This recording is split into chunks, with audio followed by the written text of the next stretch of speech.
अपवित्रता है, हम में अशुद्धि है। हनुमान जी का पूजन,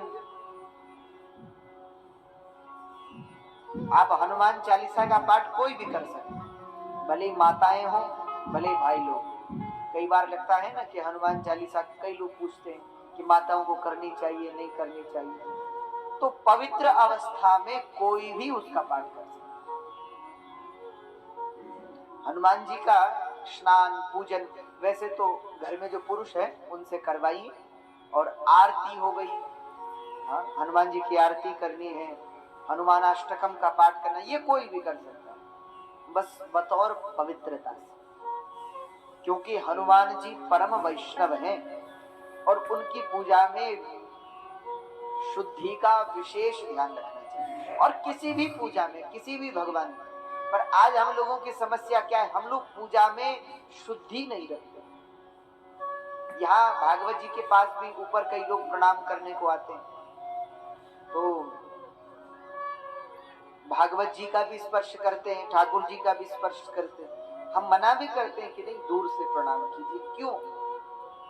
क्योंकि हम लोग पवित्र हैं नहीं हैं।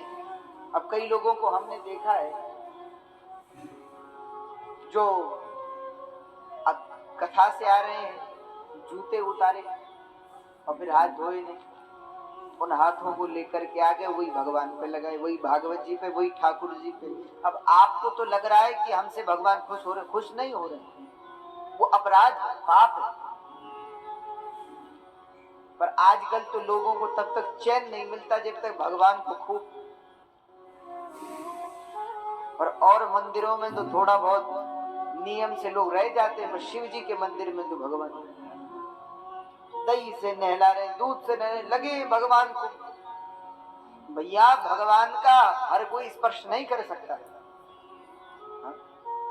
यहाँ श्री भागवत जी बैठी, स्वयं भगवान है, कैसे भी हाथ लेकर के कैसे भी हो भगवान का स्पर्श पाप अपराध। इसलिए प्रयास करें दूर से भगवान को प्रणाम करें। दूसरा, हम कोई भी वस्तु चढ़ाते हैं तो भागवत के ऊपर नहीं रखना है, भगवान के सिर पे नहीं चढ़ाते, उनके सामने बगल में इधर उधर रख दीजिए। और हमको क्या लगता है, कुछ भी लाए सीधे भागवत जी के ऊपर रखें। गोपाल जी पे रखना है तो उन पे खूब भर करके उनके ऊपर डाल देंगे। दूसरा, हम लोग मान लीजिए धन है, पैसे हैं, वो भगवान पे चढ़ाने हैं, तो क्या करते हैं, खूब ठाकुर जी के ऊपर ऐसे करके डाल देते हैं। पर धन की कितनी अपवित्रता है, न जाने कौन कौन लोगों ने उस धन पे हाथ